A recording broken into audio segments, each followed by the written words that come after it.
One of the biggest feuds in rap history just occurred, and although Kendrick Lamar and Drake have songs together and previously went on tour, they're more recently at each other's neck. But why? Well, it all sparked in 2013, when Kendrick dropped a single titled Control, where he dissed a large portion of mainstream rappers at the time. I got love for you all, but I'm trying to murder you, trying to make sure your core fans never heard of you. Our lyrics rapped from Kendrick Lamar himself, following many names such as J. Cole, Meek Mill, Pusha T, A$AP Rocky, and Big Sean, and most notoriously, Drake. Drake bounced back from the diss, saying in a Billboard cover story that he knows good and well that Kendrick's not murdering him at all in any platform. The beef continued as Lamar dissed Drake again at the 2013 BET Hip Hop Awards right after. Subtle and even blatantly obvious disses are common throughout rap music, with many rappers firing shots at each other in other songs like The Story of Adidon, where Pusha T exposed that Drake was a father. But moving on to more recent times is where it gets interesting. On Halloween of 2023, Drake collaborated with J. Cole to release First Person Shooter. In this song, Cole referred to himself, Drake, and Kendrick as the Big Three, but right now, he feels like Muhammad Ali, simply stating that he feels like the best rapper overall. It's also suspected that Kendrick was initially asked to collaborate on this same song, although he denied. And on March 22nd, Future and Metro Boomin released their collab project, We Don't Trust You, which was accompanied by Like That, a song featuring Kendrick Lamar. On Kendrick Lamar's verse, he disputed J. Cole's brag, saying, "Motherfuck the Big Three, it's just Big Me," a complete disagreement with Cole's take. He also compared himself to Prince, with hopes of insulting Drake, due to the fact that Drake is one #1 song away from Michael Jackson's record, and priorly compared himself to Jackson. Kendrick said that Prince outlived Mike Jack, then referencing Drake's album For All the Dogs in his next diss, saying that for all your dogs getting buried, you gon' see Pet Cemetery, expanding the beef to a whole new level. J. Cole quickly responded with 7-minute drill afterwards, yet publicly apologized at the Dreamville Festival in Raleigh, North Carolina, and soon removed the song off of all streaming services, ironically off his mixtape titled Might Delete Later. On April 13th, Drake's response song Push Ups was leaked, allegedly by himself or team, but regardless, in the song he rapped about Kendrick Lamar, saying, "You ain't in no Big Three. SZA got you wiped down, Travis got you wiped down, Savage got you wiped down." It's also believed Drake shook shots at Future, Metro Boomin, Rick Ross, and The Weeknd. Rick Ross did respond with a diss track quickly, but it was shoved under the rug as no one truly cared. On April 24th, Drake posted an AI-generated song on his socials titled Tailor Made Freestyle. Drake used AI to sing voices in the voices of fake Snoop Dogg and Tupac, two influential artists that Lamar takes great inspiration from. In the verse Drake sings, he accuses Lamar of being too scared to drop any new response tracks, and that he's trying to let the feud go down without a fight. Since Like That, your tone changed a little. You not as enthused. How are you not in the booth? It feels like you're kinda removed. You trying to let the shit die down.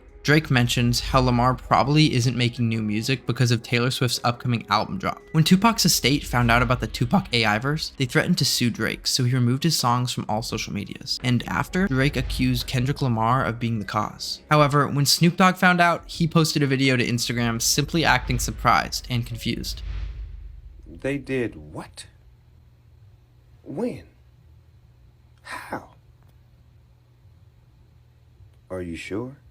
6 days after the latest Drake track, Lamar released Euphoria, essentially making 6 minutes of accusations and flat-out insults against Drake. A pathetic master manipulator, I can spell the tales on you now. You're not a rap artist, you're a scam artist with the hopes of being accepted. I got a son to raise, but I can see you know none about that. These lyrics and more are just jabs at Drake's many alleged flaws, such as parenting, appearances, lies, and AI. The title is also a reference to his controversial Max show that Drake executive produced. Without waiting for Drake's response, Lamar dropped another track as bait. On May 3rd, 616 in LA was posted to Kendrick Lamar's socials. It was produced by Taylor Swift's producer Jack Antonoff and also provides a sample from What a Wonderful Thing Love Is by Al Green. Drake's relative even played guitar on the song. Lamar sings, "Have you ever thought that OVO is working for me? Fake bully, I hate bullies. You must be a terrible person. Everyone inside your team is whispering that you deserve it." And for some context, OVO is Drake's record label. The feature cover was also a seemingly harmless glove that would later be discovered to be much more than just a glove. Later that same day, Drake dropped Family Matters with a music video. This 8-minute song unleashed accusations against Lamar, saying he abuses his wife and covers it up. There's nowhere to hide, there's nowhere to hide, you know what I mean. They hired a crisis management team to clean up the fact that you beat on your queen. 30 minutes later, Lamar dropped Meet the Grams, the most brutal track thus far. The single cover is what many believe are pictures of objects inside Drake's home, such as pills, receipts, a shirt, and the glove from earlier, uncropped. The entire song is packed with accusations, jabs, and references. Every verse is Lamar talking directly to Drake or his relatives. When speaking to Adonis, Drake's 6-year-old son, Lamar raps in a haunting melody, "A lot of superstars, that's real, but your daddy ain't one of them, and you nothing like him. You'll carry yourself as a king." And to Sandra and Dennis, Drake's parents, "Your son is a sick man with sick thoughts. I think people like him should die. Him and Weinstein should get fucked up in a cell for the rest of their life. He hates black women and hypersexualize them with kinks of a nympho fetish. He got sex offenders on Hovio that he keep on a monthly allowance. A child should never be compromised and he keeping his child around him. And we gotta raise our daughters knowing there's predators like him lurking. Fuck a rap battle. He should die so all of these women can live with a purpose."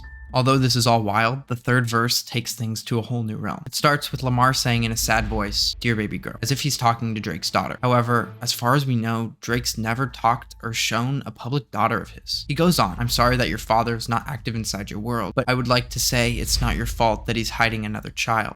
Erupted in shock and anger about Drake's secret daughter. Who is she? Where is she? Who's her mom? In the final verse, Lamar speaks directly to Drake. "You fucked up the moment you called my family's name. 37, but you showing like a 7-year-old. You got gambling problems, drinking problems, pill popping and spending problems. Bad with your money, whorehouse. Soliciting women problems. Therapy's a love and start." With a final blow, Lamar delivers the last line.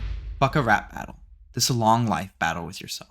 On the same day, just hours later, Kendrick released another track on Drake called Not Like Us, by far the most viral song of the bunch, and the one to end everything. The single's cover is a picture of Drake's house on a sex offender website, with 13 offender pings. "Say Drake, I hear you like him young. You better not ever go to cell block 1. These are the lines Lamar starts off with. He goes on to say, "Certified lover boy, certified pedophiles," referencing Drake's 2021 studio album, and "Why you trolling like a bitch, ain't you tired?" Trying to strike a chord and is probably A minor. Not only haunting jabs, but also viral lines you've likely seen on your TikTok feed. For the latest update, Drake responded on May 5th with The Heart Part 6, a reference to Kendrick's series of songs. He samples Aretha Franklin's Prove It and denies the allegations about his secret daughter and pedophilia. "If I was fucking young girls, I promise I'd have been arrested." But to say the least, his song just fell flat. With a couple of lines that angered his fans to a whole new level, like, "My mom came over today and I was like, mother I, mother I, mother I. Wait a second, ain't that the record where you say you got molested? Ah, fuck me, I just made a connection. This about to get so depressing. This is trauma from your own confessions." In this part of the song, Drake is saying Lamar is accusing him of multiple scandals because he was molested as a kid. This is false. And Drake just sang a straight lie. In all actuality, it was Lamar's mother who had been molested as a kid. It's one thing to talk about someone's very personal trauma, but it's a whole other to talk about it and get the facts wrong.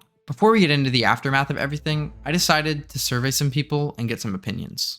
Drake or Kendrick? Kendrick. Kendrick. Neither. Drake. Why?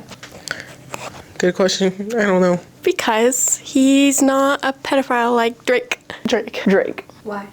I really like the videos that he puts online. Because I have a higher chance of getting with him. And I have to stay loyal. I can't not like him because of a diss track, you know. Do you think the allegations made against the artist Drake, do you believe in the allegation of Kendrick beating his wife are true? Yes, and I'm very happy. I feel like I don't pay attention enough to answer that question. If the molestation allegations are true, you can hit my line, Drake. Oh. 509. I was unaware of this allegation. Well, now you know. Well, I would say This is not the interview I thought I was going into. no. Oh. No, he didn't beat his wife. How does it feel knowing that Drake is the most hated artist of all time right now? Pretty sad because he's a really good guy. And I have a higher chance with him. He's a horrible person. Why? He's a weirdo. I like that. Everyone's a weirdo in their own way. Weirdo I need as more. in pedophile? So Yeah. you're a pedophile? You like pedophiles? I think so. It's really weird. It's Drake. What do you mean? Really Any messed chance with Drake. up. Have you seen that online video? Dude, he could get it any day. Which diss track hits the hardest? Is your favorite? Where's the best? Meet the Grams. I don't know that answer. Right now my favorite is They Not Like Us. By who? Kendrick. Who do you think the custody should go to for Adonis? Drake or Kendrick? Drake. Drake would not molest his own son. Drake could That draws hurt the his line. son. His son is around the other weirdos who are treating the kids badly. Like, he shouldn't be surrounded by pedophiles.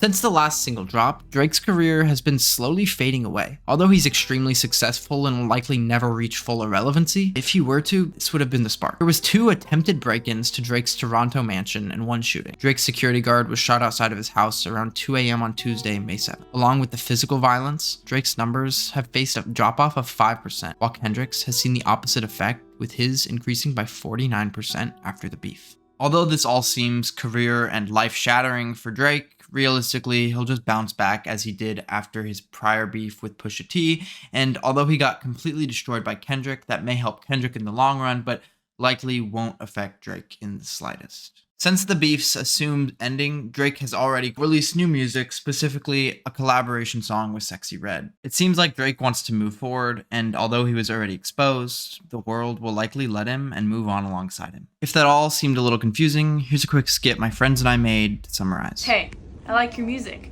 I see you're up and coming. I'd like to collab with you and take you on tour too. Yeah, I'm down. Thank you. We're the best, guys. Go team! I'm better than you guys. Fuck him. And the other rappers too. But mainly Drake. I'm sorry. Ouch! You have small feet! You're a predator, a pedophile, misogynist, a body shaper, you don't respect your mom, there's a video of you making out with a minor, you're a human trafficker, you don't care about your son, you don't care about your daughter, and you wanted to fiddle Melly and Billy. Boom. Period. Thanks for watching. If you enjoyed this video and the small comedic elements that were in it, which didn't fully mean for that interview to go the way it did, but you know, I did start a second channel, which I've been a lot more active on. It's an IRL stuff, so there's a lot of stuff going on there, more videos. Please follow if you want, and have a great day.